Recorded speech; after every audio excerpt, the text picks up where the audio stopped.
సాక్ష్యం చెబుతారు. మరి ఇక్కడేందో మరి సాక్ష్యం అంటే కట్టే కొట్టే తెచ్చే మొక్కలు 3 మాటలే.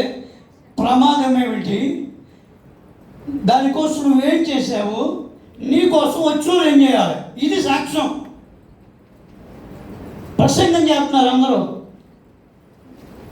45 నిమిషాలు. నాకు ప్రసంగంలో సగం టైం ఎగిరిపోయింది.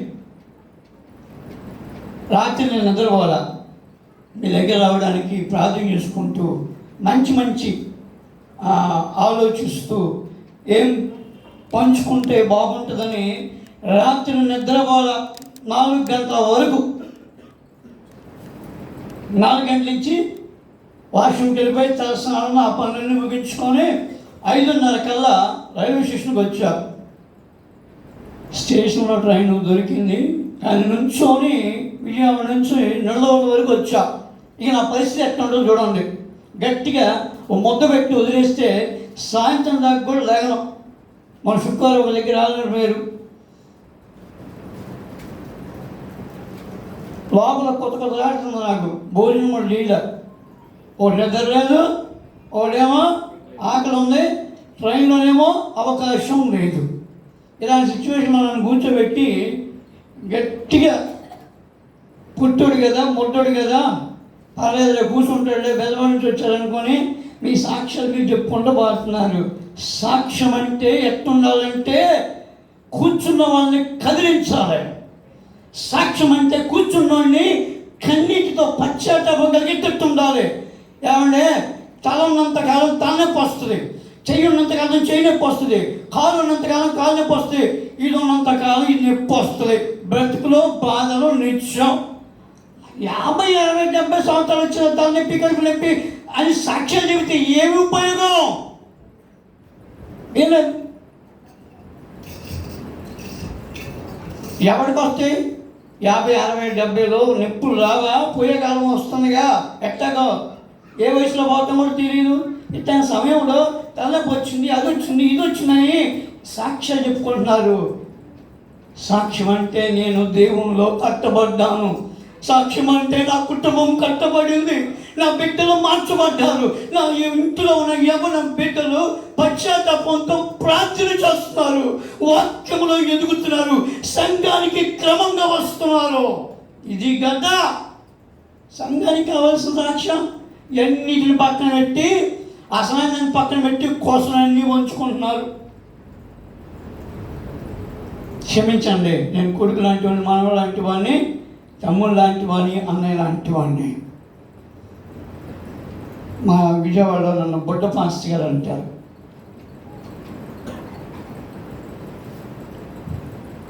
మా నాన్న వాళ్ళ అన్నదమ్ములు 9 మంది, 7 అక్క చెల్లెలు, మొత్తం 16 మంది సంతానం. మా నాన్న వాళ్ళు ఒక తల్లికి పుట్టినోళ్ళే.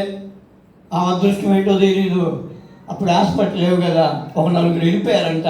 అంటే మొత్తం 20 మందికి అంద మా ముసలమ్మ, మా నాయనమ్మ గారు. 20 మందిలో 7వ వారు మా నాన్నగారు. ఆయన మరణప్రాయం ఉన్నప్పుడు చావు బతుకులో పరిస్థితిలో ఒక పాస్టర్ గారు వచ్చి బాత్రూమ్ కూడా మా మేనమాలు ఎత్తుకొని తీసుకెళ్లాల్సిన పరిస్థితిలో ఒక రాత్రి వేళ వచ్చి ప్రార్థన చేసి వెళ్ళిపోయిన తర్వాత దేవుడు దర్శించిన తర్వాత రేపో మాపో కొన్ని గంటల్లో పోతుంది ప్రాణం అనుకున్న ఆ పరిస్థితి నుంచి తనకు తానుగా లెగించి తయారయ్యి చక్కగా సెంటర్ కలిగి టీ దాకా వచ్చిన ఆ గొప్ప అనుభవాన్ని కలిగిన నాన్నగారు ఆ తర్వాత అన్ని దేవుళ్ళు కొలిచాను, ఎవరు నన్ను బతికించలేదు. రాత్రి వేళ యేసయ్య హస్తం వచ్చి నన్ను తాకి బ్రతికించింది అని 10 ఎకరాల పొలము ఖమ్మంలో జడ్పీ ఈడీసీగా జాబ్ చేస్తూ రిజైన్ చేసి కాకినాడ జిట్టపల్లిలో ట్రైనింగ్ చేసి 40 సంవత్సరాలు పరిచయం చేసి 2007లో వెళ్ళిపోయారు. మేము 3 అన్నదమ్ములు. నేను చిన్నవాడిని, పెద్ద అన్నయ్య గుడివాళ్ళలో సేవ చేస్తున్నారు, 2వ అన్నయ్య ఒంగోలు అవతల సింగరాయ కొండ దగ్గర పరిచయం చేస్తున్నారు. ఇలాగే ఇంత సంఘం ఉంటుంది. నా తర్వాత చెల్లి, మా బావగారు కూడా చీరాలలో పాస్టర్ గారు, నేను మూడు నెంబర్లు అవి సువార్తికుడిగా 2007 నుంచి అనేక ప్రాంతాలకు వెళుతూ నడిపించబడుతున్నా. ప్రసంగం తర్వాత నేను వెళ్ళిపోయిన తర్వాత మీ అయ్యగారికి ఏం చెప్తారో నాకు తెలియదు. అయ్యా పొట్టుని పిలిచేవి ఎందుకు అయ్యా మరి విలోపాకని చెప్తారేమో నాకు తెలియదు. కానీ ఇది ఆఖరి ఆదివారం కావాలి మీ బ్రతుక్కి. క్రమము లేని బ్రతుక్కి, భక్తి లేని బ్రతుకుకి, సమయం పాటించలేని బ్రతుక్కి ఆఖరి ఆదివారం కావాలి. నూతన సంవత్సరంలోకి అడుగు పెడతాను, డిసెంబర్లోకి అడుగు పెడతాను. బ్రతుకు మారకపోతే ఎక్కడ వేసిన గొంగలి అక్కడే.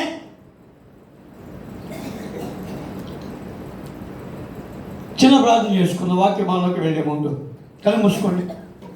మహాదేవుడు, మహాగణుడు, పరిశుద్ధుడా, మిక్కిలిగా మమ్మల్ని ప్రేమించిన మా యేసయ్య, మీ కృప చేతనో ప్రేమ చేతనో మమ్మల్ని సజీవ లెక్కల నుంచి ఈ యొక్క మధ్యాహ్నం వేళ ఎప్పటి వరకు కూడా మీరు నడిపించిన విధానం బట్టి వందనాలు. మీ లేఖన భాగం పంచుకుని చుండగా తండ్రి, ఆ ప్రకారం జీవించే మనసులో వాగ్యాన్ని సమయాన్ని నాకును మాకును దైత్యమని యేసు నామమున అడిగి వేడుకొనుచున్నాము తండ్రి. ఆమేన్.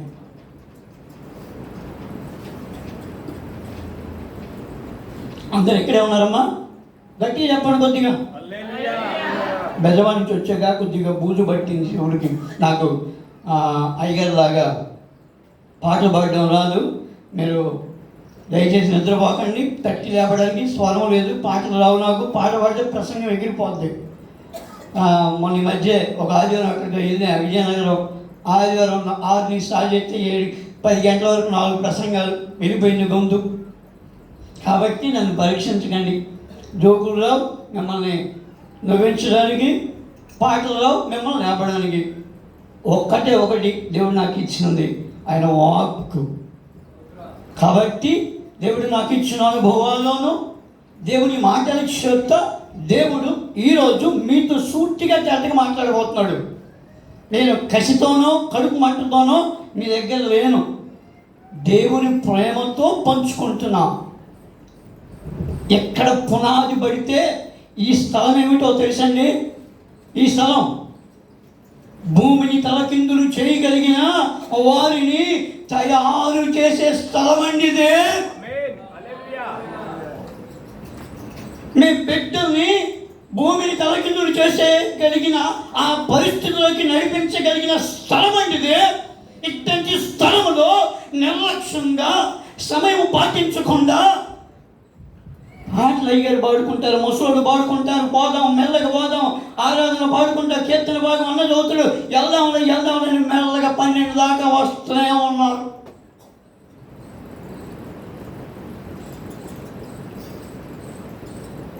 పరిశుద్ధ గ్రంథం నుంచి యోనా గ్రంథం 6వ అధ్యాయం 1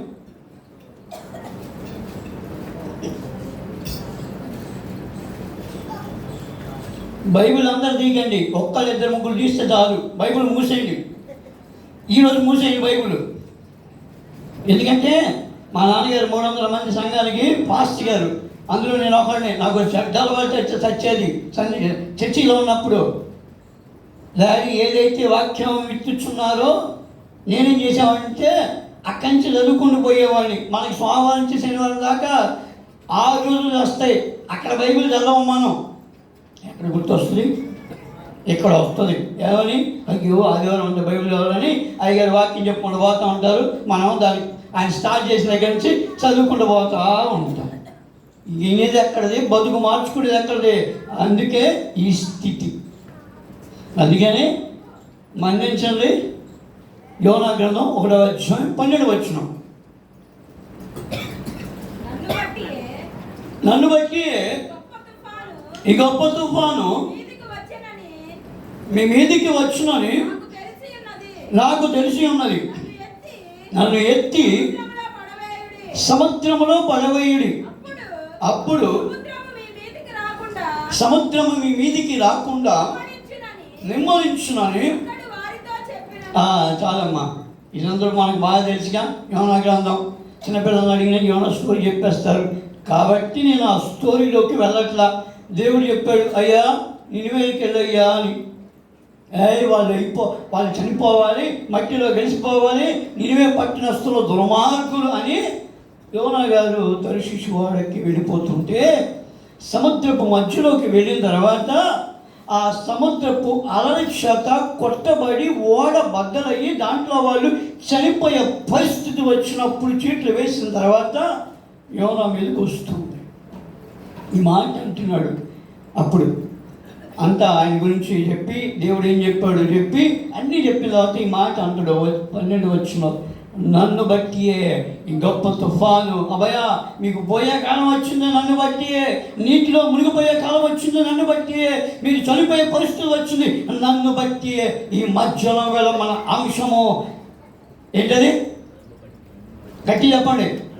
నన్ను బట్టియే మన అంశం. అది కొంచెం స్పందన ఇవ్వండి. ఏం అంశం ఉండవాలా? నన్ను బట్టియే, నిన్ను బట్టియే నీ ఇంటి పరిస్థితులు, ఆ సముద్రము నిన్ను బట్టియే, ఆ ఓడ నిన్ను బట్టియే బద్దలయ్యే పరిస్థితి. అంటే ఆ సముద్రమేమో నీ ఇల్లు, ఆ ఓడలో ఉన్నవారేమో నీ కుటుంబం.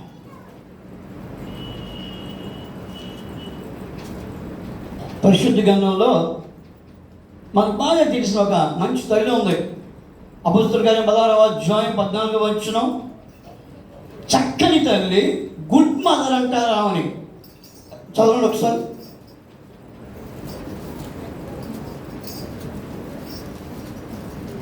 ఇంచేపు తీశారేంట్రా? ఐపీఎస్లో వేట ఉంటుంది, రెఫరెన్స్ తీయడానికి టక్ టక్ టక్ టక్ చేస్తారు. చదవండి. 16-14 తల్లి అపొస్తలుల కార్యం.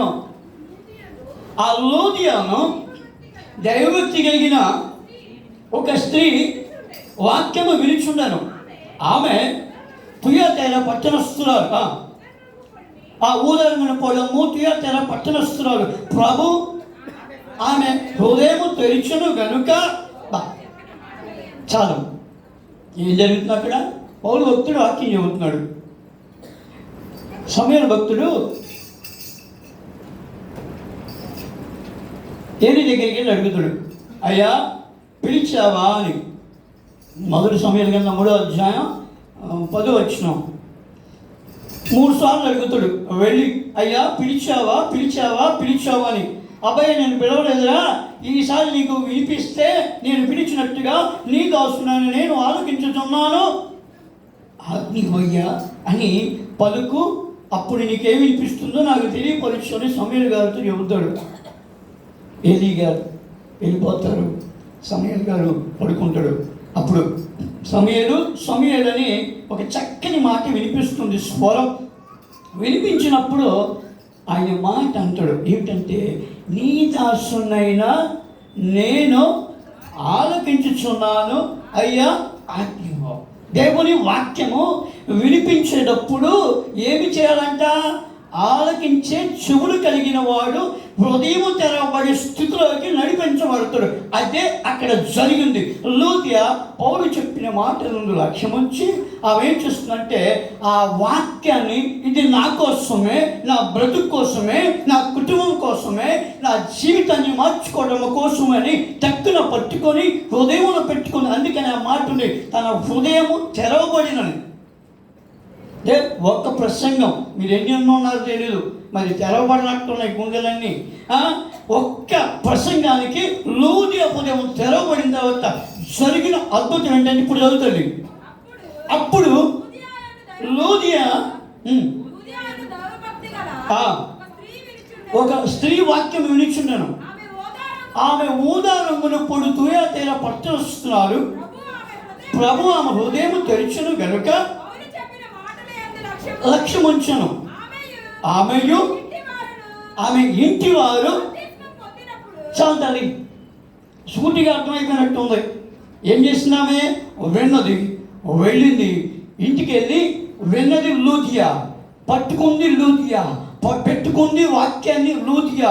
కానీ ఇంటికి వెళ్ళి ఆమె చేసిన పని ఏంటంటే యేసుక్రీస్తు యొక్క జనన మరణ పునరుద్ధానాన్ని ఆ బిడ్డలకి బిడ్డకి వివరించి, అమ్మా ఆయన వచ్చింది మన కోసమే, ఈ పాపములో ఉన్న మనల్ని పరిశుద్ధులుగా మార్చడానికి, ఆయన సమయం వచ్చినప్పుడు పరలోకం మన్న కూడా ఆయనతో పాటు తీసుకెళ్ళడానికి ఇదిగో మార్గం అని లోద్య వాళ్ళకి తెలియపరిచి, నడిపించి, బలపరిచిన ఆ కారణం బట్టి ఏమి జరిగిందంటే ఆమె ఇంటి వారు బాప్తిసం తీసుకున్నారంట.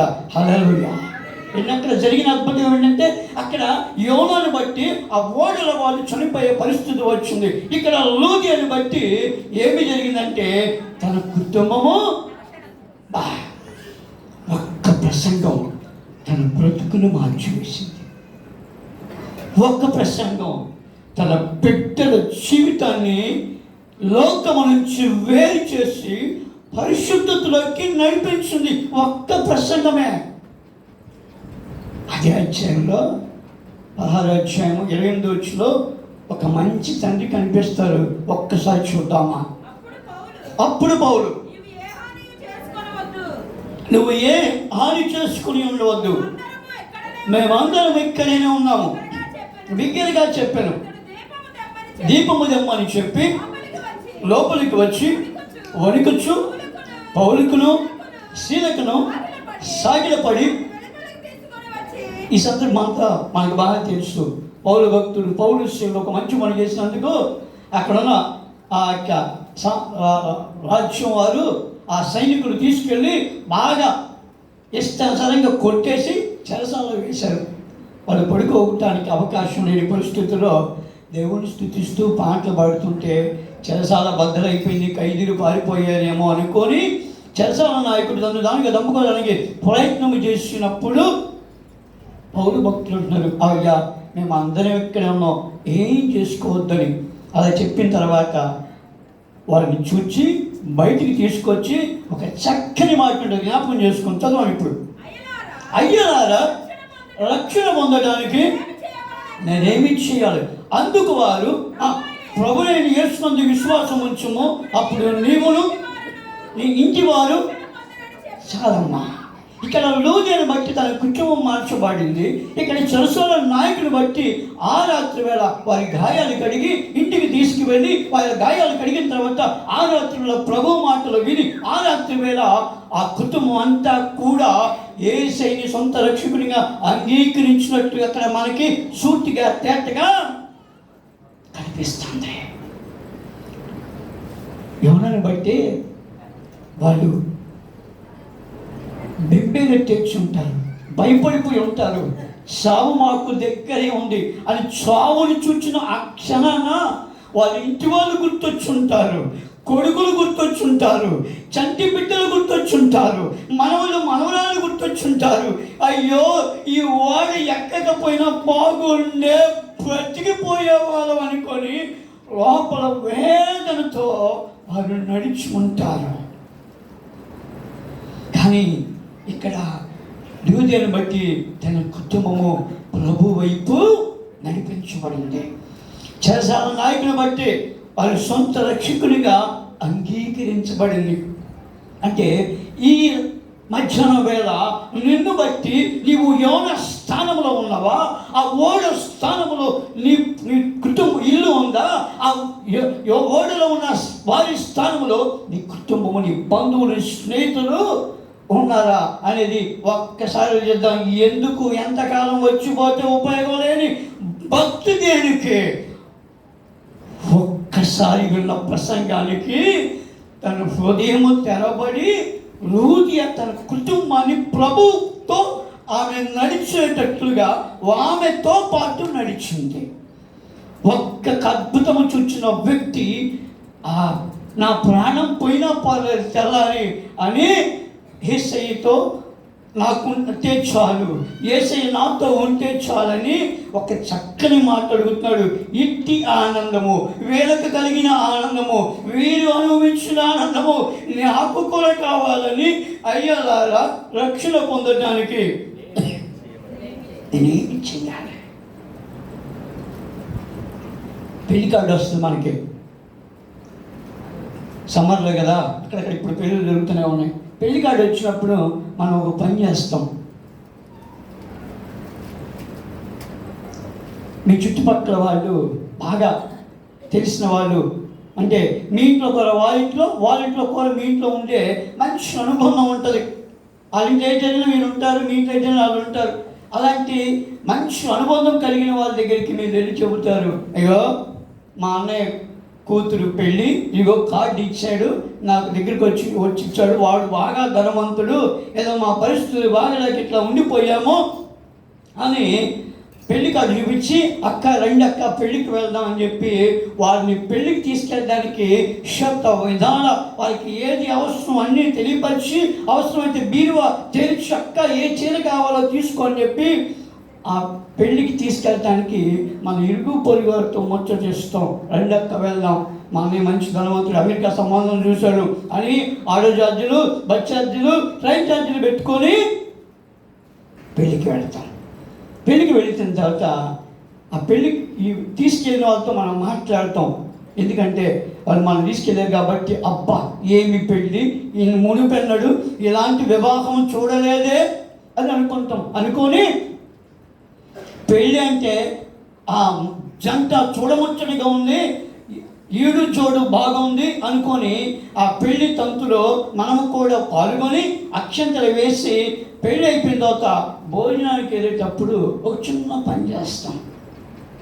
నాలంటూ బొడ్డోని ఒక 10-12 సంవత్సరాల పిల్లల్ని తీసుకెళ్తాం కమంతా, వాడు పెళ్ళికి వెళ్ళేటప్పుడు మన బంధువులు మన ఇంట్లో పిల్లల్ని తీసుకెళ్ళినప్పుడు వాళ్ళతో మాట చెప్తాం, అరే మనతో పాటు అంకుల్ వాళ్ళు ఆంటీ వాళ్ళు వచ్చారు, ఇదిగో అవతల చివర కుర్చీ దగ్గర నుండు, యువతలో ఒకడు ఉండండి అని. ఇప్పుడు మనకంటే ముందుగా భోజనం చేసే వాళ్ళు నెగిచి వెళ్ళిన తర్వాత మరి ఎవరిని రానివ్వకుండా అక్కడ నువ్వు ఆపు, ఇక్కడ వీడు ఆపుతుడు, మనతో పాటు 20 మంది వచ్చారు కదా, ఆంటీ వాళ్ళకి భోజనాలు పెట్టాలి, బాధ్యత మందే అని పెళ్ళిలో కూర్చుంటాం. మంచి భోజనం చేస్తూ వాళ్ళు పెట్టే ఐటమ్స్ అన్ని తింటూ మనం ఏం చేస్తామంటే, పెళ్లి కంటే విందు బహుభాగం ఉన్నది, ఈ పెళ్లికి రాకపోతే ఇలాంటి పెళ్లి చూచేవాళ్ళం కాదు, ఇలాంటి విందు అనుభవించేవాళ్ళం కాదు అని మాట్లాడుకుంటాం. భోంచేస్తూ అబ్బా ఏమి రుచిగా ఉందని మాట్లాడుకుంటాం.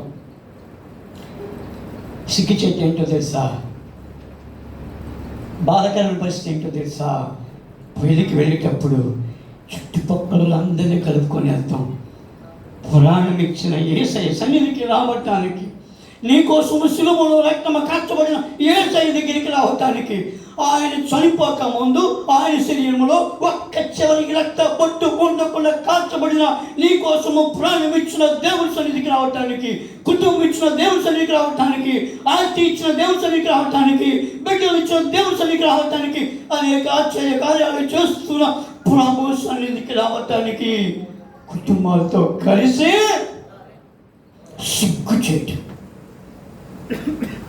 తినటానికి వెళ్ళేటప్పుడు ఇరుగు పొరుగు వాళ్ళందరినీ గొప్పగా మన బలగాన్ని చూపించుకొని వెళ్తాం.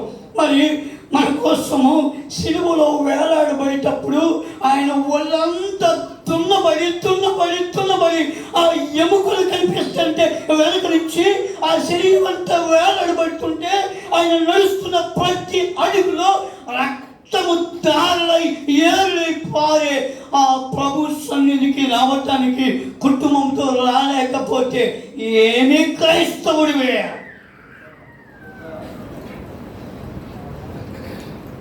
తినటానికి వెళ్ళటానికి 2-3 గంటలు అరిగిపోయే దానికోసం ధనం వెచ్చిస్తాం, సమయం వెచ్చిస్తాం, డబ్బు అనేక రకాలుగా వెచ్చిస్తాం.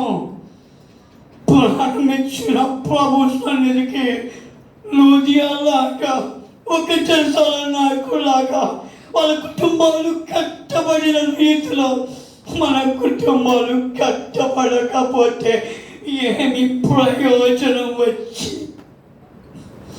ఏమి లాభం?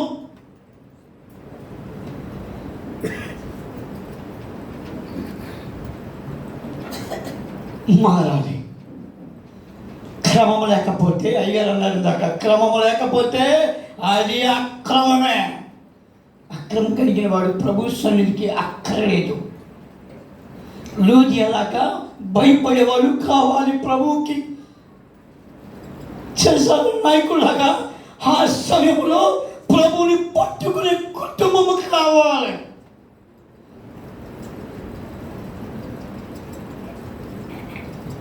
అప్పటికే ఆ అద్భుతము తెలిసిన లోనియా తన కుటుంబాన్ని కట్టుకుంది. నా కోసం వచ్చినవాడు, నా కోసం ప్రాణం ఇచ్చినవాడు మరలా వస్తాడు. నా కుటుంబాన్ని పట్టుకెళ్ళేటప్పుడు నేను బాధ్యతగా, అయ్యా ఇవి నాకు ఇచ్చిన కుటుంబానికి రక్షణ కల్పించే మార్గంలో నడిపించాలయ్యా. ఇదిగో నా బిడ్డలు, ఇదిగో నా బంధువులు, ఇదిగో నా పొరుగువారు, ఇదిగో నా వెనుకవారు, ఇదిగో నా సంఘమయ్యా అని యూదియా చెప్పుకోవడానికి ఒక మంచి సాక్ష్యాన్ని కలిగి ఉంటాయి.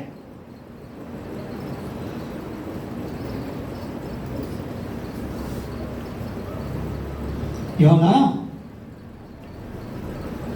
ఆ సముద్రపు నీటిలోకి వేయబడిన తర్వాత దేవుడు చేపకి ఆజ్ఞించాడంట.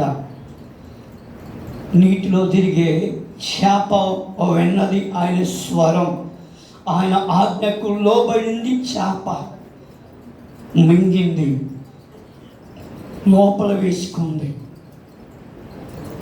మంచిగా హాయిగా ఓడలో ప్రయాణించేటప్పుడు చెప్పిన పని చేయకుండా హాయిగా ఓడ అడుగు బాగా నిద్రపోతున్న వ్యక్తిని తీసుకొచ్చి దేవుడు చేప కడుపులో వేసిన తర్వాత అప్పుడు దేవుడు గుర్తొచ్చాడు. రెండో అధ్యాయంలో అప్పుడు ప్రార్థన చేస్తున్నాడు. అప్పుడు ఆయన తట్టు తిరిగాడు, అయ్యా నీవే నాకు దిక్కు. నాకు ఒక పాప బైబిల్లో లూకా సువార్తలో 1వ అధ్యాయము 40 నుంచి 40 వరకు ఒక మంచి ప్రయాణం ఉంటుంది. అవసరం లేదులేండి, మనకు తెలిసిందే. మరియ తల్లి గర్భవతి అయిన తర్వాత ఎలిజబెత్ గారిని చూడడానికి వెళ్తుంది. వెళ్ళినప్పుడు ఆమె వందనాలు చెప్తుంది ఎలిజబెత్ గారికి. చెప్పినప్పుడు ఎలిజబెత్ గారు పరిశుద్ధాత్మతో నిండుకొని ఆమె ఇలాగ మాట్లాడుతుంది, అమ్మా నీ స్వరము నా చెవిన పడగానే నా లోపల ఉన్నవాడు ఏం చేస్తున్నాడు? లోపల ఏం చేస్తున్నాడు? డ్యాన్స్ చేస్తున్నాడు. ఎంతంటే డ్యాన్స్ వేయడం, లోపల ఎగురుతున్నాడంట. ఆ లోపల ఉన్న ఆ వ్యక్తి మరియ తల్లి కడుపులో ఉన్న యేసుని చూచి, ఆ స్వరము నా దేవాది దేవుని తల్లి మా ఇంటికి వచ్చింది, మమ్మల్ని దర్శించడానికి వచ్చింది, మమ్మల్ని చూడడానికి వచ్చింది అని లోపల డ్యాన్స్ వేస్తున్నాడంట. చాలామంది అమ్మాయిలు ప్రెగ్నెంట్ అయిన తర్వాత పాస్టర్ దగ్గరికి వచ్చి, అమ్మ 7వ నెల 8వ నెల 9వ నెల సుఖప్రసవం జరిగేలాగిన ప్రార్థన చేయండి అమ్మా. ఇగో వీడిని మీ చేతులను వెళ్తానమ్మా. ఈ సంఘంలో ఎదిగేటట్టు హన్నా ఎలాగైతే ప్రార్థన చేసి మందిరంలో విడిచిపెట్టిందో అలాగే నా బిడ్డని మందిరంలో విడిచిపెడతానమ్మా అని చాలామంది తల్లులు వాగ్దానం చేస్తూ ఉంటారు. మందిరానికి వచ్చి ప్రార్థన చేస్తారు, మందిరానికి వచ్చి పాటలు పాడతారు. వాళ్ళు ఇక్కడ ఉన్నప్పుడు దేవుని స్తుతిస్తూ ఆరాధిస్తూ దేవుని వైపు తిరుగుతూ ఉంటారు. కానీ వాళ్ళు భూమి మీదకి వచ్చిన తర్వాత, వాళ్ళు బయటకు వచ్చిన తర్వాత మనం ఏదైనా పని చేసుకోవాలనుకున్నా, వారికి భోజనం పెట్టాలనుకున్నా, శరీరానికి తినిపించాలనుకున్నా, మన పనిని డిస్టర్బ్ చేయకుండా ఉండాలనుకున్నా మనం వాడికి ఒకటి ఇస్తాం. ఏమిస్తాం? కట్టి చెప్పారు, ఇది ఇస్తాం. ఎందుకని? మన పనులు అటం కలగకుండా వాడికి ఇచ్చేస్తాం. బైబిల్లో ఏముంది? బాలుడు నడవలసినవాడు వాడికి నేర్పము, వాడు పెద్ద మంచి దాని నుంచి తొలగిపోడు అని ఉంది. మనం ఏం చేస్తున్నాం? బాలుడిగా ఉన్నప్పుడు వాడికి ఇది ఇచ్చేస్తున్నాం. ఇచ్చేసిన తర్వాత వాడి ఫింగర్తో ఇలా ఇలా ఇలా ఇలా పెట్టుకుంటూ వాడు దానిలో పెరిగి పెద్దవాడయ్యి, అంటే బిడ్డలు చెడిపోవటానికి ఎవరి కారణం? అమ్మ బాబే. తల్లిదండ్రులే కారణం. వాడు ఫ్రెండ్స్తో తిరిగాడా, వాడు అమ్మాయితో తిరుగుతుందా, అమ్మాయి సినిమాలకు వెళ్తుందా, అబ్బాయి వ్యసనాలు కలిగి ఉన్నాడా అంటే దానికి కారణం ఏంటంటే నీ ఇంటిలో ప్రార్థన లేదు. నీ ఇంటిలో ప్రార్థన దూపం ఆగిపోయింది. నీ ఇంటిలో వ్యక్తిగతంగా ప్రార్థన లేదు. నీ ఇంటిలో కుటుంబ ఆరాధన ఆగిపోయింది. నీ ఇంటిలో దేవునికి ఆయన నీకు సంబంధం తెగిపోయింది. ఒరే బైబిల్ బాలుడు నడవస్తాడు, వాడికి నేర్పండి అమ్మా అంటే వాడికి ఫోన్ ఇచ్చిన తర్వాత, వాడికి ఫింగర్ నేర్పించిన తర్వాత వాడు నీ మాట ఎందుకు అంటాడు, ప్రభు వైపు ఎందుకు వస్తాడు, దేవుడి సన్నిధికి ఎందుకు వస్తాడు, వాక్యానికి ఎందుకు లోపడతాడు, ప్రార్థన ఎందుకు చేస్తాడు, ప్రభు సన్నిధికి ఎలాగో త్వరగా వస్తాడు. తల్లిదండ్రులే బిడ్డలు జడగొట్టి ఎక్కడికి వచ్చి నెత్తినోరు వాదుకుంటే ఏమి ప్రయోజనం, ఏమి లాభం? యేసుక్రీస్తు వారేమో సులువు మోసుకునేటప్పుడు ఒక చక్కని మాట చెప్పాడు, అమ్మలారా మీ నా కోసం అడుగుకండి, మీకోసం మీ పిల్లల కోసం వేయించామండలేగా. దాని అర్థం మీరు లోకంలో కలవకుండా, పాపంలో కలవకుండా మీ బిడ్డలు నరకానికి పాత్రులు కాకుండా వాడు వల మీద వల వేసి సాతానుడు మీ బిడ్డల్ని ఈడ్చుకుపోయే పరిస్థితుల్లో ఉంది కాబట్టి, రాబోయే పరిస్థితులు భయంకరంగా ఉన్నాయి కాబట్టి మీకోసం. నాకు ఒక కూతురు, మా అమ్మాయి 4వ తరగతి చదివేటప్పుడు ఎంత ఉంటుంది మా అమ్మాయి చిన్నప్పుడు, ఈ పాప అంత ఉంది. ఆ టైంలో మా ఆవిడే పొద్దున్న లేపి 4 గంటలకి, అమ్మా రాత్రి అంతా ఏసయ్య నీకు చక్కని ఎదునిచ్చాడు, చురుకని వెనుకనిచ్చాడు, ఏసయ్యకి వందనాలు చెప్పమ్మా అని మా ఆవిడ పాపని లేపడం తెలుసు నాకు. 4 గంటలు లేచి ప్రార్థన చేసుకొని ఫ్రెష్ అయ్యి బైబిల్ చదువుకొని టిఫిన్ చేసి స్కూల్కి వెళ్ళే ముందు నా భార్య తను ఇద్దరు ఎదురుగా నుంచొని ఒకరి చేతులు పట్టుకొని ప్రార్థన చేసిన తర్వాత మా ఆవిడ సిలువు గుట్టేసి స్కూల్కి పంపించేది. అయ్యా నా బిడ్డ వెళ్తుంది, దారిలో కానీ స్కూల్లో కానీ స్నేహితుల ద్వారా కానీ ఏ దుష్ట ప్రభావం పని చేయకుండా నా బిడ్డ చుట్టూ ఒక రక్తాన్ని కంచిగా వేశాను అని సిలువు గుట్టేసి పంపించేది. 4వ తరగతిలో ప్రారంభమైన అదే ప్రయాణం ఎప్పటికీ నా కూతురు 4 గంటలకు లెగుస్తుంది, ప్రార్థన చేస్తుంది, బైబిల్ చదువుకుంటుంది, ఫ్రెష్ అవుతుంది, కాలేజీకి వెళ్తుంది. మా అమ్మాయి ఇప్పుడు డిగ్రీ ఫైనల్ ఇయర్, మొన్న ఎగ్జామ్ రాసింది. నా కూతురు డిగ్రీ ఫైనల్ ఇయర్ ఎగ్జామ్ రాసింది. కాలేజీ మొత్తంలో బెస్ట్ స్టూడెంట్ నా బిడ్డ. ఎందుకంటే నా బిడ్డని దేవుడు మాకు బహుమతిగా ఇచ్చాడు కాబట్టి ఆ బిడ్డని శ్రేష్టంగా మలిచి ప్రభు కోసం మేము పెంచాలి కాబట్టి నేను నా భార్య వాళ్ళు దగ్గర పెట్టుకొని నా బిడ్డను పెంచుతూ ఉన్న. కాలేజీ మొత్తంలో పాకి పనిచేసే వాళ్ళ దగ్గర నుంచి ప్రిన్సిపాల్ వరకు అందరికీ ఉన్నది. నా కూతురికి ఒక్కదానికే ఫోన్ లేదు. ఎప్పటికీ నా కూతురికి ఫోన్ లేకుండా మా బిడ్డని ప్రభు సన్నిధిలో పెంచుతున్నాం. ఎందుకంటే నా బిడ్డ పట్ల దేవుడు ఒక ప్రణాళిక కలిగి ఉన్నాడు. ఆ బిడ్డని ఆయన నడిపించుకోవాలని ఆశ కలిగి మా ఇంటిలోకి ఆయన ఆ బిడ్డ రావటానికి, మా గర్భంలో రావటానికి, మా ద్వారా భూమి మీద రావటానికి ఆ బిడ్డని మాకిస్తే వాళ్ళు దగ్గర పెట్టుకోకుండా వదిలేస్తే పాపములో, ప్రేమని ముసుగులో, వ్యసనాలు కలిగి భయంకరమైన సహవాసాలతో నా బిడ్డ లోకంలో కలిసిపోతుంది.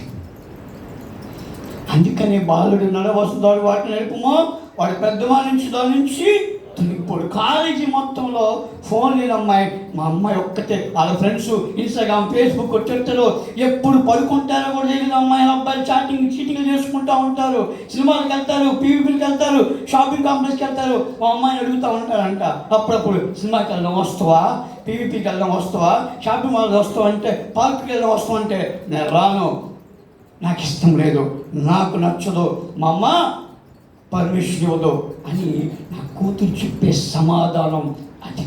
కారణం ఏంటంటే నా బిడ్డ ప్రభువుకు లోబడింది. హెచ్చులుగా గొప్ప చెప్పుకోవడం కాదండి. ఫోన్ లేకుండా డిగ్రీ అయ్యే వరకు పెంచామంటే అర్థం చేసుకోవాలి. ఎందుకంటే మేము భక్తిలో ఉన్నాము కాబట్టి బైబిల్లో మాట ఉంది. ఎఫెసీయులకు పత్రిక 6:4 తండ్రులారా మీ పిల్లలకు కోపం రేపగా ప్రభు యొక్క శిక్షణను బోధనను వారి ఏం చేయాలంట? తల్లిదండ్రులారా, అమ్మా నాన్నలారా, ఇంటి యజమానులారా, మీ పిల్లలకు కోపం రేపక ప్రభు యొక్క శిక్షణను బోధనను వారిని, అంటే వారిని పెంచాలంటే మనము పెరిగి ఉండాలి. వారిని నడిపించాలంటే మనము నడిచి ఉండాలి. మనం ప్రార్థనలో ఉంటే వారు ప్రార్థనలో ఉంటారు. మనమే సీరియల్ చూస్తే వాళ్ళు సినిమాలు చూడరా? వాళ్ళకి మనం సినిమాలు చూస్తుంటే వాళ్ళు ఫోన్లో నీచమైనవి చూడరా? అబ్బాయిలో ఓళ్ళు దగ్గర పెట్టుకోకుండా ఇక్కడ యవనస్తులున్నారు. మీ పట్ల దేవుడు గొప్ప ప్రణాళిక కలిగి ఉన్నాడు. మీ పట్ల, మీ సంఘం పట్ల, ఈ సంఘము నుంచే అనేక మంది సేవకులుగా, సువార్థికులుగా, ఆరాధకులుగా, వర్షిప్పులుగా అద్భుతాలు చేయగలిగిన, భూమిని తల్ల కిందులు చేయగలిగిన బిడ్డలను ఎక్కడి నుంచో లేపబోతున్నాడు దేవుడు. హల్లెలూయా! వారిని లేపాలంటే తల్లిదండ్రులు మనము ఆయనకి సరెండర్ అవ్వాలి. నేను అందుకే నా సమయం త్వరగా అవుతుంది. ఒక అర్ధ గంట ముందు ఇచ్చింది ఇంకా బాగుండేది. ఎక్కడ గొప్ప గొప్ప సాక్ష్యాలు చెప్పిన సమయం అంతా దొంగిలించేశారు. అలాంటి సాక్ష్యాలు పంచుకోకండి అమ్మా. కూర్చున్నవాడికి కన్నీళ్ళు రావాలి. మీ సాక్ష్యము 3 ముక్కలు చెప్పే సాక్ష్యము 30 సంవత్సరాల బ్రతుకు మారిపోవాలి బిడ్డది.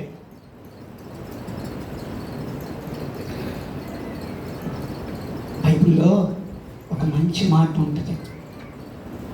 యేసుక్రీస్తు వారు అంటే తల్లిదండ్రులు ఎలాగ ఉండాలంటే లూకాసు సువార్త 1:6 ఒకసారి జ్ఞాపకం చేసుకున్నామా? త్వరగానే ముగించేస్తాను. వీరిద్దరు ప్రభు యొక్క సకల విధమైన ఆజ్ఞలు చొప్పున, న్యాయ విధులు చొప్పున నిరపరాధులుగా నడుచుకొనుచు దేవుని దృష్టికి చదవ. ఇక్కడ చదవాలి లేఖన భాగం సూటిగా తేటగా ఏమి తెలియపరుస్తుందంటే, అమ్మా నాన్నలు ఎలాగ ఉండాలో, ఇంటి యజమానులు ఎలా ఉండాలో, తల్లిదండ్రులు ఎలాగ ఉండాలో, వాళ్ళ బిడ్డల ప్రవర్తన మారడానికి ఇక్కడ జక్కరి ఎలిజబెత్ వయసులో ఉన్నప్పుడు వివాహం అయితే వృద్ధాప్యం వచ్చిన తర్వాత పిల్లలు లేకపోయినా సరే వారి నీతిని మారలా, వారి భక్తి మారలా, దేవుని విశ్వాసం మారలా. పిల్లలు ఇవ్వకపోయినా చాలు, ప్రభు మా గుండెలో ఉన్నాడు అని వారు నిరపరాధులుగా వారు జీవించారంట, నీతిమంతులుగా. హల్లెలూయా! అది కావాలి అంటే తల్లిదండ్రులు గట్టిగా ప్రభువుని పట్టుకోవాలి. ఎందుకంటే మీ పట్ల, మీ కుటుంబం పట్ల, మీ సంఘం పట్ల, మీ గ్రామం పట్ల దేవుడు ప్రణాళిక కలిగి ఉన్నాడు. ఒక్క వ్యక్తి మారితే అద్భుతాలు ప్రారంభమవుతాయి. చివరిలో పంచుకుంటే ఒక మంచి సాక్ష్యం. ఒక్క వ్యక్తి మారి సంఘ పరిస్థితులు మార్చివేసింది ఒక ఆడామె, ఒక్క స్త్రీ. డిసెంబర్ కదా ఇది, రేపటి నుంచి డిసెంబర్ 30 తారీఖు నేను వాక్యం తీసుకున్న రోజు, డిసెంబర్ 31 నా పెళ్లి రోజు, జనవరి 1 నా పుట్టినరోజు. హల్లెలూయా! ఎవరికైనా ఉంటుందో తెలియదు కానీ డిసెంబర్ 30 వాక్యం తీసుకున్నా, 31 పెళ్లి రోజు, జనవరి 1 నా పుట్టినరోజు. నేను పుట్టినరోజు జ్ఞాపకం చేసుకుంటే నా ప్రారంభ దిశ గుర్తొస్తుంది నాకు. నేను పుట్టినప్పుడు 9 గంటల వరకు ప్రాణము లేదంటే 5 గంటల నుంచి తెల్లవారుజామున పూడ్చిపెట్టడానికి మా మేనమామలు వీడు పుట్టి చచ్చిపోయాడు అని గొయ్యి తీసి కూడా వచ్చారు. పూడ్చిపెట్టే సమయంలో దేవుడు నాకు ప్రాణం ఇచ్చాడు. 3.5 సంవత్సరాలు వచ్చినప్పుడు ఈ 2 కాళ్ళకే నాకు పోలియో వచ్చింది. అమ్మ వాళ్ళ ప్రార్థన, సంఘ ప్రార్థన 6 నెలలు మందిరంలో పడేసి ప్రార్థన చేస్తే దేవుడు స్వస్థపరిచాడు. 2000లో విజయవాడలో స్కూటర్ యాక్సిడెంట్ తల పగిలిపోతే 1 month బెడ్ రెస్ట్. కొన్ని గంటల్లో నా ఫ్రెండ్ నాతో పాటు రోడ్డు దాటిన వాడు చనిపోయాడు. కానీ దేవుడు నన్ను బ్రతికించాడు. కానీ నేను అనుకునేవాడిని బస్ స్టాండ్లో బట్టలు నమ్ముకొని బతకొచ్చు, కానీ ఈ బైబిల్ పెట్టుకొని ప్రసంగం చేయకూడదు అని అనుకున్నవాడిని. చిన్నప్పటి నుంచి సేవ అంటే ఇష్టం లేదు నాకు. వామ్మో ఎవడ పడతాడో ఈ బాధలో, ఈ బ్యాచ్కి ఎంత చెప్పినా ఇటీని ఏంటది ఇటీని ఏం చేస్తారు. నా వయసు అసలే బొడ్డోని బక్కోని, ఎవడు పడతాడో, నేను చెప్తే ఎవరు వింటారు, నేను చెప్తే వాక్యం నన్ను పిలుస్తారు. అసలే పాస్టర్లకి ఎట్టంటోళ్ళు కావాలంటే మంచి ఆజానుభావుడు, మంచి అందగాడు, మంచి బ్యాక్గ్రౌండ్ ఉన్నాడు పిలిచి వాక్యం చెప్పించుకుంటారు. కానీ నన్ను ఎవరు పిలుస్తారు, కట్ అవటే లేదు కానీ ఎక్కడ వెళ్తారో అని చిన్నప్పటి నుంచి మా అమ్మగారితో నేను మాట్లాడేవాడిని. నా కొద్ది బతుకని, ఎందుకంటే 10 ఎకరాల పొలం వేసి జాబులు వేసి 40 ఏళ్ళ పరీక్షల్లో భయంకరమైన పరిస్థితులు చూసా, ఇబ్బందులు చూసా, ఆర్థికమైన పరిస్థితులు చూసా. దాని అంతటి కారణం ఇదే, నా కొద్ది బతుకో అని. నేను ఉద్యోగం చేయకూడదు, సేవ చేయకూడదు, ఏదైనా ఉద్యోగం తెచ్చుకుందాం అనుకున్నా. నా పేరు వెనక తోక ఉంది. ఏం పేరు అది? నా పేరు పూర్తి పేరు ధరణకోట రాజశేఖర్ రెడ్డి. మరి ఎవడు పెట్టారు తెలియదు, కానీ ఈ ఎట్టగా పొడుగు పెరగడం, హైట్ పెరగడం అని ఈ పేరు నాకు కొంచెం గట్టి పెడదాం పొడుగని ధరణకోట రాజశేఖర్ రెడ్డి. మీరు వెంటనే నేను చెప్పుకోవడానికి సూపర్ ఉంటుంది. తోక ఉద్యోగాలు వచ్చిస్తావో అని చెప్పి నేను శత విధాలు గవర్నమెంట్ జాబ్ ఉందనుకోండి, ఒక మంచి తప్పు అనుకోకండి, మంచి అందమైన అమ్మాయిని పెళ్లి చేసుకోవచ్చు, కట్నం బాగా తీసుకోవచ్చు, ఇల్లు కట్టుకోవచ్చు, కారు కొనుక్కోవచ్చు. అన్నలు వచ్చి సేవకు సమర్పించుకున్నారు కాబట్టి వాళ్ళకి భవిష్యత్తులో సహకరిద్దాం అని గవర్నమెంట్ జాబ్లో స్పోర్ట్స్ కోటాలో ట్రై చేశా. దేవుడు ఎక్కడ దాకా వెళ్ళి అక్కడ మొదలు తీసేస్తే మరలా తిరిగి ఇక్కడికి వచ్చా. మా అమ్మ చెప్పింది, అయ్యా మేము సేవ చేస్తున్నాం, 20, 30, 40 సంవత్సరాలు పరిచయం చేస్తున్నాం. మేమే అనేక మందిని ప్రభు వైపు నడిపిస్తే, ప్రభు వైపు అనేక మందిని బాప్టిజం ఇచ్చి నడిపిస్తే, మేము మా కొడుకుని ప్రభు కోసం నడిపించకపోతే, సమర్పించకపోతే, ఆయన సన్నిధులు నిన్ను పెంచకపోతే మా జీవితకాల ప్రయాణం అంతా వ్యర్థం అని నా తల్లి ఏడుస్తూ ప్రార్థన చేస్తూ నన్ను ప్రభు వైపు నడిపించింది. ఈరోజు మీ మధ్య ఉన్నానంటే రెండు బలమైన కారణాలు. ఒకటి దేవుని చిత్తం, రెండవది నా తల్లిదండ్రుల కన్నీటి ప్రార్థన. కుటుంబానికి ప్రార్థన అవసరం, బిడ్డలకి ప్రార్థన అవసరం, ఇంటి యజమానికి ప్రార్థన అవసరం. యజమానులు మరి ఏం ఆలోచిస్తారో తెలియదు, కానీ వాళ్ళు చెప్పే సాక్ష్యాలు ఎట్టుంటాయి అంటే, నా భార్య ప్రార్థన పరాలండి, నా బిడ్డలు ప్రార్థన పరాలండి, నా కోసం వాళ్ళు కాళ్ళీరు కాలుస్తారండి, వాళ్ళు పోతే పరలోకం పోతారు, నేను నరకం పోతాను అని ఇదొక వంక చెప్పుకుంటూ వెళ్ళిపోతామంటారు. వచ్చేవాళ్ళు ఒక సంఘం ఉందండి, 1000 మంది ఉంటారు. నేను ముందుగా ఎవరికి వీడియో కాల్ చేసి వాక్యానికి సమయం అడగను. ఎందుకంటారు? గట్టిగా చెప్పండి, పర్లేదు, మీకు వచ్చింది ఏమొచ్చినా. వీడియో కాల్ చేసి నేను ఎవరితో ముందు మాట్లాడను, ఫోన్లో మాట్లాడతా. నా వాయిస్ 6 అడుగులున్న ఆ జనబాబులాగా ఉంటుంది, వీళ్ళు గట్టి లాగా ఉండు, మనం గెలవచ్చు అని పిలుస్తారు. చూసిన తర్వాత ఏంటి వీడియో మనం పిలిచింది అనుకున్న వాళ్ళు చాలామంది ఉన్నారు. ఈ మధ్య నంద్యాలలో వెళ్ళా, పాస్టర్ గారి ఫోన్లోనేమో, అయ్యా ఆన్లైన్ పేరు యూత్ మీటింగు, సండే మెసేజ్ నీదే అన్నాడు. పండగ చేసుకోవచ్చని నేను విజయవాడ నుంచి ట్రైన్ మిస్ అయ్యి బస్ ఎక్కి వెళ్ళిపోయిన తర్వాత ఇక పొద్దు నుంచి సాయంత్రం వరకు జర్నీ చేస్తూనే ఉన్నా. 7 గంటలు ఎక్కినామని 6 గంటలు దిగా, బొవ్వలేదు ఏమి లేదు, షర్టు వైట్ షర్ట్ అంతా నల్లగా అయిపోయింది, మొహం పీక్కుపోయింది, నల్లగయ్యా వెళ్ళి వాళ్ళ దగ్గర నుంచి ఉన్నా. అయ్యా నేనేనయ్యా అన్నా. వాళ్ళ కింద నుంచి పై తెలిసి వీడిన మనం పిలిచిందని ఇక తప్పదు, కానీ అయ్యా ఈరోజు ఆల్రెడీ పేరుకి వాక్యం చెప్పండి అన్నారు. నాకే 3 ప్రసంగాలు ప్రిపేర్ అయ్యా. ఒరే వీళ్ళు నన్ను చూడంలోనే ఎస్టిమేషన్ వేసేసారు, ఈ పొడ్డాడు ఇకపోతే బాగోదని ఒక్క ప్రసంగం ఇచ్చేస్తారు అనుకొని అన్నం తినకుండా కన్నీరు ప్రార్థన చేసి వాక్యం పంచుకుంటే 2 నెలల్లోనే జస్ట్ 2 monthsలో అక్కడ 5 ప్రసంగాలు చేశా. హల్లెలూయా. నంద్యాల మొత్తంలో పెద్ద చర్చి, నంద్యాల మొత్తంలో ఏ పాస్టర్ కూడా అక్కడ వాక్యం చెప్పలేదంట ఆ చుట్టుపక్కల వాళ్ళు. అలాంటి చోట బొడ్డోని దేవుడు నన్ను వాడుకున్న కారణము దేవుని చిత్తము, తల్లిదండ్రుల ప్రార్థన. బిడ్డలకి ప్రార్థన నేర్పించండి. వాక్యం బోధించేటట్లు, వాక్యం చదివేటట్లు ఒక సమయం కేటాయించి వారితో మీరు ముచ్చటిస్తుంటే వారి హృదయం అంటే నా చిన్నప్పుడు చూసేవాడిని. మా నాన్నగారు వాక్యం చెబుతుంటేనే పశ్చాత్తాపం తెచ్చేవాళ్ళు. ఇప్పుడు ఎంత వాక్యం చెప్పినా, ఏడుస్తూ చెప్పినా, గట్టి చెప్పినా, ప్రేమతో చెప్పినా పశ్చాత్తాప ప్రార్థనలు ఎక్కడ కనిపించేసి రావట్లా. పరిశుద్ధ గ్రంథంలో ఒక మంచి మాట ఉంటుంది. లూకాసు వార్త 24వ అధ్యాయం 32వ వచనంలో 2 వ్యక్తులు యేసుక్రీస్తు వారు చనిపోయిన తర్వాత గ్రామానికి వెళ్తుంటే యేసుక్రీస్తు వారు కూడా వారితో పాటు మధ్యలో వచ్చి వారితో ముచ్చట్లాడుతూ వెళ్ళిపోయి ఆ రూమ్కి వెళ్ళిపోయి వాళ్ళ ఇంటికి వెళ్ళిపోయిన తర్వాత కళ్ళు తెరబడి ఆయన అదృశ్యుడు వెళ్ళిపోయిన తర్వాత వారు మాట్లాడుకుంటున్నారు. అరే, దారిలో వచ్చేటప్పుడు ఆయన మనతో లేఖనము బోధించుచుండగా మన హృదయము మండుచుందా లేదా? మన హృదయము మండుచుందా లేదా? మన హృదయము మండుచుందా లేదా?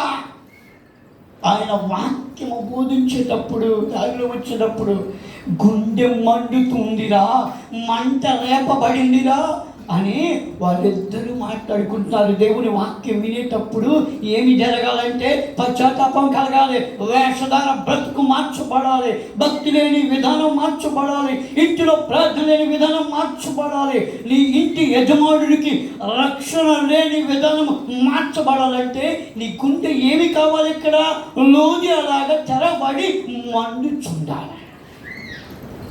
అది మండినప్పుడు మనకి బాగా తెలిసిగా పల్లెటూరు ఎగిది దగ్గర ఇంట్లో పొలం పోయి వెలిగిస్తాం, బయట నీళ్ళు కాసుకోవడానికి వెలిగించి నీళ్ళు పెట్టి పక్కకి వెళ్ళిపోతాం చీపురు పట్టుకొని ఊడ్చుకోవడానికి. ఏమవుతుంది చెప్పనమ్మా? మండదో, ఆరిపోద్ది. మీరు వెలిగించా తెలిపారండి, ఈ పని చూసుకుంటున్నారు, ఈ లోపల ఏమైంది ఆగాలు ఈగాలు చెప్పి పుట్టుకుని ఆగిపోతాయి. అదే ఆగిపోయిందని చెప్పి మళ్ళీ మనం అక్కడికి వెళ్ళి అగ్గిపొల గీసి మళ్ళీ కిరసనాలు పోసి అంటిస్తాం, పర్లేదులే అనుకుంటూ మళ్ళీ వెళ్తాం. మళ్ళీ వెళ్ళిన తర్వాత మళ్ళా ఆరిపోతాయి. ఆరిపోయిన తర్వాత 3వసారి చెత్త చెదారం అంతా తీసుకొచ్చి బాగా పొయ్యి లోపలికి పెట్టి కింద పేపర్ చుట్టి బాగా పెట్టి అగ్గిపొల కూసి ఒక సిబ్బరేకు ఒక అట్ట ముక్క పట్టుకొని ఊపుతా ఉంటుంటే అది మెల్లగా మండుతూ ఉంటుంది. అది మండుతుంటే కొంచెం సన్న పొలాలు పెడతాం, అది మండుతుంటే ఇంకొంచెం లావు పొలాలు పెడతాం, అది మండుతుంటే మంట పెరుగుతుంటే లావు పొలాలు పొయ్యిలో పెట్టి అబ్బా ఇది మండుతుంది ఇక బాధ లేదని మన పని చూసుకుంటా ఉంటాం. ఆ పొయ్యి ఫస్ట్ టైం ఎట్టకి ఆరిపోయిందో నీ బ్రతుకు ఆరిపోయినా, నీ ప్రార్థన లేకపోయినా, వాక్యానికి లోపడకపోయినా, లోది అలాంటి స్థితి లేకపోయినా, చంద్రశేఖర నాయుడు భక్తి ఆగిపోయినా, అలాంటి స్థితిలో ఉండకపోయినా ఈ పొయ్యి 3వసారి ఎలాగైతే మండిద్దో నీ ఇంటిలో వాక్యము, నీ ఇంటిలో ప్రార్థన ప్రారంభించినప్పుడు ఏమవుద్దంటే ఈ పొయ్యి మండినట్టుగా నీ కుటుంబం దేవుల్లో వెలుగుతూ ఉంటుంది, మండుతూ ఉంటుంది. హల్లెలూయా. అది కావాలి. అందుకే అన్న ఈ నవంబర్ ఆఖరి ఆదివారం కావాలి భక్తిహీనతకి. వెదచల్లి అభివృద్ధి పొందువారు కలని సామెతలు 11:24లో ఉంటుంది. అంటే వెదచల్లి అభివృద్ధి పొందువారంట. నేను మధ్య ఒకసారి ఖమ్మం ఒక ఆంటీ వాళ్ళకి బాగా తెలుసు, నాన్నగారు ఖమ్మం బాప్టిస్ట్ చర్చిలో పనిచేశారు. నేను స్పీడ్గా వెళ్తున్నాను, ఇంకొక 5-10 నిమిషాలు ముగించేస్తా, ఎందుకంటే అయ్యా నాకు సమయం ఇచ్చారు. ఖమ్మం వెళ్తే ఒక ఆంటీ గారు పిలిచి మంచి టిఫిన్ ఇచ్చారు. టీ తాగి భోజనం చేసుకున్నాను, టీ తాగి టిఫిన్ చేశాను. నేను టీ తాగుతుంటే ఒక ఫ్యామిలీ భార్య భర్తలు అందరూ వచ్చేవారు. ఇంటికి వచ్చిన తర్వాత ఆమె ఏదో బెడ్రూమ్ తీసుకెళ్ళి దాని డబ్బులు అడిగితే అప్పుగా వాళ్ళకి ఒక 30,000 ఇచ్చేసింది. అది వెళ్ళిపోయారు. ఆంటీ నేను కూడా వెళ్తా అంటే చిన్న బాబు సరే అని చిన్న ప్రార్థన చేయను ఆయన అంది. తీసిన తర్వాత ఆమె బైబిల్ తెరువయ్యా అంది. నేను తెరిచా, ఒక నోటి పెట్టింది, అందులో పెద్దవాడు వచ్చేసా. నేను మర్చిపోయాను ఆమె పెట్టింది రూపాయి డబ్బులు. ఓ రోజు విజయవాడ బుడమేరు వంతెన దగ్గర ఆ మధ్య బుడమేరు బొంగింది అన్నారు కదా పోయిన సంవత్సరం ఆగస్టులో, ఆ ప్రాంతంలోకి వెళ్ళేసరికి నా బండి ఆగిపోయింది. ఒరే ఇక్కడ ఆగిపోయింది ఏంటో అనుకోని జేబులు చూస్తే 50 రూపాయలు ఉంది. అమ్మయ్య అనుకొని మెల్లగా తోసుకుంటూ బంకు దగ్గరికి వెళ్ళా. అమ్మ ఒక పిల్ల ఉంటే 50 పోయి అమ్మ అన్న. ఆ పిల్ల 150 పోసింది. అదేంటమ్మా అంటే, అంకుల్ మీరు 150 అన్నట్టు వినిపించిందమ్మా అండి. అమ్మ తల్లి నా దగ్గర ఉన్న 50, నేను ఎట్లా అంటాను తల్లి 150 అని. నేను లేదనుకుని నాకు అలా అనిపించింది. తీరేముగా కందిపప్పు బియ్యం తోక వేస్తే కట్ చేయొచ్చు, కరకేసి సగం పెట్రోల్ ఎక్కడ ఇచ్చేస్తాం, పెట్రోల్ తీరేముగా మధ్యలో నుంచి. ఏం చేద్దామని ఆలోచిస్తుంటే ఆ మహాతల్లి పెట్టిన కానుక గుర్తొచ్చిన. అమ్మయ్య అనుకున్న మనసులో దేవానికి స్తోత్రం అనుకొని బైబిల్ తెరిచి చూస్తే 100 రూపాయలు ఉంది. అమ్మయ్య అనుకొని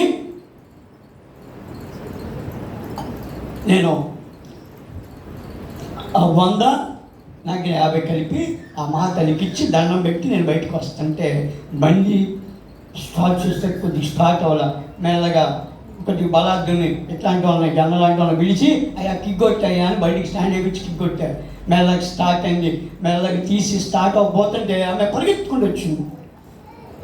ఏంటమ్మా ఏలేదు అంకుల్ నేను 150 ఇచ్చాగా, అందులో 100 రూపాయలు అడ్డంగా చినిగిపోయి స్టిక్కర్ వేసి 100 అంకుల్. చల్లగా కడుపు మండిపోయింది. నాకు వెంటనే రాంటి గుర్తొచ్చింది. కడుపు మండిపోయింది. ఎందుకని చినిగిపోయిన నోటు టేప్ వేసి సేవకుడిగా ఆ ఇంటికి వెళ్తే ఎక్కడ పెట్టిందామా 100 రూపాయలు బీరోలు పెట్టి ఎవడొస్తాడని చెప్పి రాంగలోనే అయ్యా కానుక అని నా బైబిల్ పెడితే కడుపు మండిపోయింది. దగ్గరుంటే సమాధానం గట్టిగా చెప్పేవాడిని. ఆంటీ కడుపు మండిపోయింది. ఏం చేయాలి అర్థం కాదు. నా ఫోను ఆమె చేతులు పెట్టి వెళ్ళిపోయా. చాలామంది సంఘాల్లో చిరిగిపోయినాయి. మన ఈ మధ్య ఎక్కడో ఊరు వెళ్ళా, ఒంగోలు దగ్గర ఎక్కడో అన్నం మెతుకులు కూడా అతికించి కానికేసారు. మరి ఆ బ్యాచ్ చేపేసి చక్కెర వేసి అన్నం పెట్టి ఫెవిక్కి కూడా వేసి కానుక పెట్టలేసి వస్తున్నారు. మరి కడుపు మండిపోయింది. ఆ పాస్టర్ గారు 5,250 రూపాయలు కానుక ఇచ్చాడు. నేను ఇంటికి వచ్చి ఆయన కానుక మొత్తం ఇచ్చేసాడు. నాకు ప్రసంగం నచ్చింది. గట్టిగా 5,250 ఇచ్చారు. ఇంటికి వచ్చి లెక్క పెట్టుకుంటే 1,500 నోట్లు, 1,500 రూపాయలు, అందులో 10, 20, 50 చిరిగిపోయి అట్టని గమ్మేసి అన్నం మెతుకులు అంటించిన అన్నీ ఉన్నాయి. ఫోన్ చేసి తిట్టుబడేసా. ఏం మంద మీ బ్యాచ్, ఏం విశ్వాసులు సిగ్గుండాలి అలా వేయటానికి చెప్పండి. శ్రేష్టమైన సంఘము, శ్రేష్టం దేవుడికి ఇస్తున్నామా మానవుడికి ఇస్తున్నామని తెలుసుకొని ప్రవర్తించమనండి అని ఆ పాస్టర్ గట్టిగా ఇచ్చా. పాప ఆయన ప్రసంగం చేశాడంట. చినిగిపోయింది కానీ 10, 20 కానీ ఇప్పుడు వేయడం మానేశారంట. వేస్తే 100, 50. అందుకని వెదజల్లి అభివృద్ధి పొందువారు. నేను కూడా పాస్టర్నే కదా, నేను కూడా మానవునే కదా. ఒకసారి ప్రసంగం చేసి కూర్చున్నా స్టేజ్లో. 550 రూపాయలు ఉన్నాయి నా జేబులో. కానుక టైం వచ్చింది. ఒక పిల్ల ఏం చేస్తుందంటే ఇందా కూర్చున్న ఈ పాప అంత అమ్మాయి వాళ్ళ అమ్మ దగ్గర కానుక అడిగింది. అమ్మ కానుక వేయాలని. ఆమె 20 రూపాయలు ఇచ్చింది. ఈ పిల్లలు నలిపి ఆమె కాలు దగ్గర కొట్టొద్దా నీ చేతిలో 100 రూపాయలు అంది. నేనేమనుకున్నాను 50 చేసుకొని 500 ఒక పక్కన పెట్టుకున్నా. 550 దగ్గర ఉన్నాయి కదా, 500, 50 రెండు వేరు చేసి 50 గట్టి పట్టుకున్నాక వేయటానికి సిద్ధపడుతున్నా. ఆ పిల్ల చేసిన పరిస్థితికి 20 రూపాయలు కానుక వేయడానికి సిగ్గుపడి వాళ్ళమ్మ కాళ్ళ మీద కొట్టి నాకు 100 ఇస్తేనే లేకపోతే నేను కానుకైనని ఏడుస్తుంటే ఆ పిల్ల బాధ తట్టుకోలేక ఆ 100 ఇచ్చి 20 ఆమె తీసుకుంది. నాకు ఎట్టుంటప్పుడు లాగి గోమే కొట్టినట్టు అనిపించింది. నిండా 10 సంవత్సరాలు కూడా ఉండవు. దేవుడు గట్టి బుద్ధి చెప్పి అనిపించి 50, 500 రెండు ఒకే చేతికి వచ్చిన తర్వాత 550 రూపాయలు కానుకేసేసారు. హల్లెలూయా. అప్పటి నుంచి ఎంత ఉంటే అంత వేసేయడం అలవాటు చేసుకున్నాం. అంటే శ్రేష్టమైంది దేవుని సన్నిధిలో విత్తాలు. లూకాసు వార్త 21లో ఉంటుంది. ఆ వృద్ధాప్యం కలిగిన ఆ స్త్రీ అంతా తనకున్న వ్యయం అంతా చేసిందంట. అందుకనే ఆమె ఇప్పటికీ జ్ఞాపకం చేసుకుంటాను. మీరు ఇప్పుడే ఈ అతికేస్తున్నారా, స్టిక్కర్ వేసేస్తున్నారా, గమ్ వేసేస్తున్నారా, అన్నం మెతులు వేస్తున్నారో తెలియదు. కానీ ఒకవేళ స్థితి ఉంటే ఈరోజే మారును గాక. హల్లెలూయా. చివరిగా ఆ యోనా గ్రంథంలో 3వ అధ్యాయంలో ఒక చక్కని మాట ఉంటుంది. ఏమిటంటే యోనా భక్తులు వెళ్ళి నినివే పట్టణంలో ప్రకటించిన తర్వాత ఆ నినివే పట్టణస్తులందరూ కూడా బూడిదలో కూర్చొని ప్రార్థన చేస్తూ పశ్చాత్తాపంతో కన్నీరు కారుస్తూ వారి దుర్మార్గములు, వారి అవిధేయత, వారి అక్రమం విడిచిపెట్టి వారు దేవుని వైపు తిరిగి కన్నీటితో ప్రార్థన చేశారు. అందుకని ఏమైందంటే నినివే పట్టణస్తులను రక్షించాలి అని దేవుడు నశింపజేయాలని యోనా అనుకున్నాడు, రక్షించాలని యేసయ్య అనుకున్నాడు. వారి ప్రార్థన బట్టే, వారి కన్నీటిని బట్టే, వారి మొరపెట్టిన దాన్ని బట్టే, వారి పశ్చాత్తాపం దాన్ని బట్టే ఏమి జరిగిందంటే దేవుడు శిక్షించకుండా నినివే పట్టణస్తులను రక్షించాడు. ఈ మధ్యాహ్న వేళ దేవుడి లేఖన భాగం ముగించిన సమయంలో మనవి చేసేది ఏమిటంటే ప్రేమతో దేవునికి ఆయాసకరమైనది ఏదైనా ఉన్నదేమో, ఇంటిలో ప్రార్థన లేమి, భక్తి లేమి, ఇంటిలో అవిధేయత కలిగిన స్థితి, మారు మనసు లేని భక్తి, బాప్తిజం లేని స్థితి ఏమైనా ఉన్నదేమో ఈ రోజుతో నిన్ను బట్టి నీ కుటుంబ పరిస్థితులు మార్చబడాలి.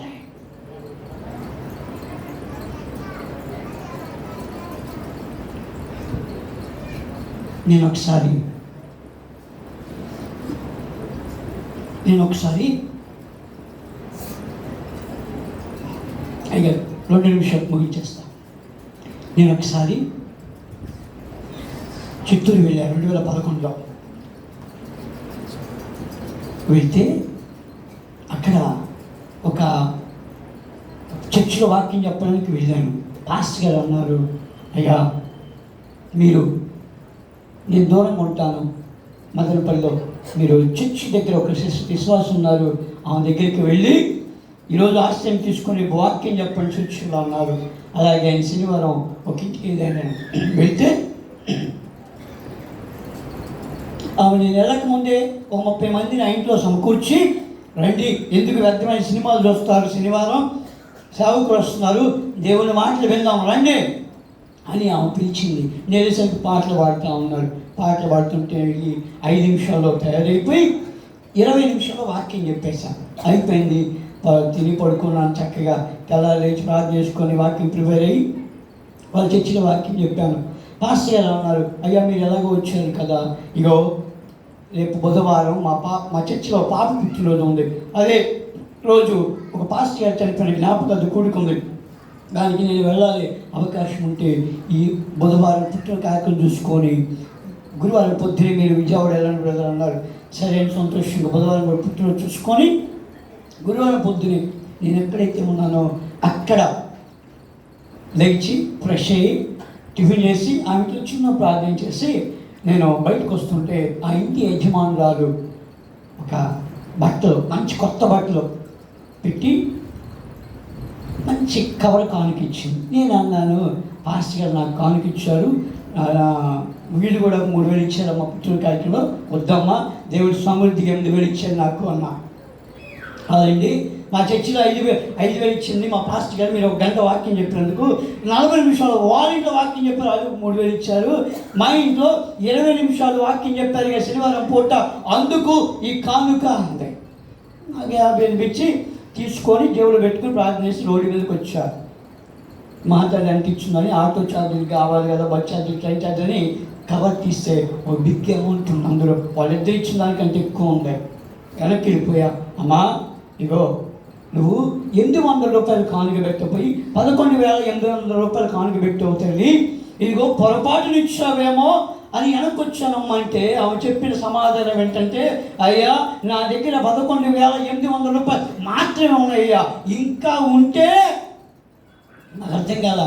అదేంటమ్మా ఈ పాస్టర్ గారు ఏమో గంట ఇప్పించుకొని ఇచ్చారు, వాళ్ళు 45 నిమిషాలు వాక్యం చెప్తే 3,000 ఇచ్చారు, నీ ఇంట్లో 20 నిమిషాలే కదా, ఏమిటి నీకు జరిగిన అద్భుతం అని అడిగితే ఆమె చెప్పిన సమాధానం ఏంటంటే, మీరు వచ్చినప్పుడు నా పరిస్థితి ఏంటంటే మా ఆయన నన్ను వదిలేసి 5 సంవత్సరాలైంది, ఎక్కడ ఉన్నాడో లేదో తెలియదు, వస్తున్నాడో లేదో తెలియదు, వ్యసనం కలిగి వేరే సంబంధంతో నన్ను విడిచి వెళ్ళిపోయాడు, చచ్చాడు బతికేయడో లేదో కూడా తెలియదు అయ్యా. శనివారం మీరు వాక్యం చెప్పారుగా, పేతురు మొట్టమొదటి 3వ అధ్యాయంలో అటు వాళ్ళ స్త్రీలారా మీరు మీ స్వపురుషులకి లోబడి ఉండి, అందువల్ల వాళ్ళు ఎవరైనా వాక్యములకు అభిజయితే మీ యొక్క భయంతో కూడిన పవిత్ర ప్రవర్తించి వాక్యము లేకుండా తమ భార్య నడవడి వలన రాబట్టబడవచ్చునని పంచుకున్నారు. నేనేంటో తెలుసా, మా సంఘంలో మూల స్తంభం, ఆరాధిస్తా, వాక్యం చెబుతా, పాటలు పాడతాను.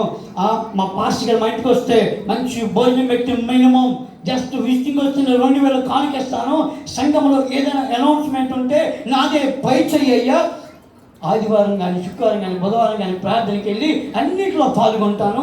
ఇంటికి రాగానే ఈరోజు సినిమాలు ఏమొస్తున్నాయి, సీరియల్ ఏమొస్తున్నాయి అని తలిపేసుకొని భోంచేస్తూ సినిమాలు సీరియల్ చూస్తూ రాత్రి వేళ ఎప్పుడు పడుకుంటానో కూడా తెలియదు. నాది ఓ వేషధార బ్రతుకు.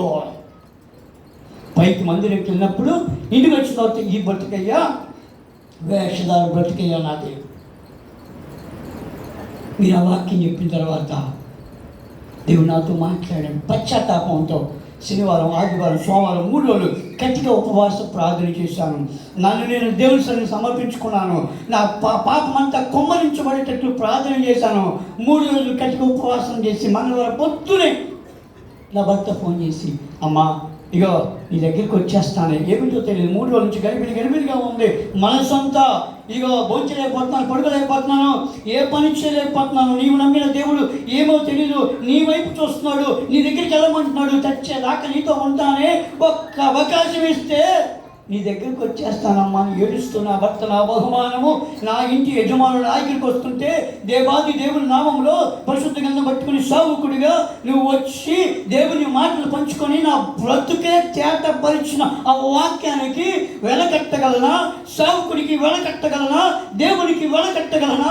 నా దగ్గర 11,800 రూపాయలు ఉన్నాయి. నా బ్రతుకు శనివారానికి ముందు ఇప్పుడు మారిపోయిందయ్యా. అందుకే ఆ కానుక హృదయపూర్వకంగా కడుపు నిండిపోయింది. ప్రార్థన చేసి వచ్చేసా. కొన్ని సంవత్సరాల తర్వాత ఆమెతో మాట్లాడితే తన భర్త గారు వచ్చారు. 7 రోజులు ఉపవాసం ఉండి ప్రార్థన చేశారు. చేసి ఆ తర్వాత బాప్తిసం తీసుకున్నారు. వాళ్ళు చేసిన పని అంటే ఇంట్లో ప్రార్థన చేస్తూ చుట్టుపక్కల ఇళ్ళకెళ్ళి వాళ్ళ బంధువులు స్నేహితుల దగ్గరికి వెళ్ళి శనివారానికి ముందు శనివారం తర్వాత వాళ్ళ బ్రతుకు ఎలాగ విడిపోయారో, ఎలాగ దేవుడు కట్టాడో ఆ స్థితిని, ఆ పరిస్థితిని చుట్టుపక్కల వాళ్ళకి చెప్పుకుంటే వారికి ఆ సాక్ష్యము వెదలబడితే వారి సంఘానికి 282 మంది ఈ భార్య భర్తల ద్వారా మందిరములో చేర్చబడ్డారు. హల్లెలూయా! ఒక్క పశ్చాత్తాపం ప్రార్థన, ఆమె ప్రార్థన బట్టి భక్త నడిపించాడు దేవుడు. వాళ్ళిద్దరి ప్రార్థన బట్టే ఆ సంఘ పరిస్థితులు మారినాయి. 282 మంది సంఘంలో చేర్చబడ్డారు. రోజుని బట్టి తన కుటుంబం కట్టబడింది. చరసా నాయకుని బట్టి తన కుటుంబం కట్టబడింది. చిత్తూరులో ఉన్న ఆశిష్టి గారిని బట్టి ఆ సంఘ పరిస్థితులు విశాలపరచబడి, అట్టి స్థితిలో మీరు, మీ కుటుంబం, మీ సంఘము దేవుడు దీవించును గాక, దేవుని మాటలు ఆశీర్వదించబడును గాక. నా మాట నేను ముగిస్తున్నాను. ఆమేన్. మాట్లాడండి, ప్రార్థన చేసుకుందాం. అందరూ స్తోత్రాలు చేయాలండి. స్తుతించాలి అందరూ.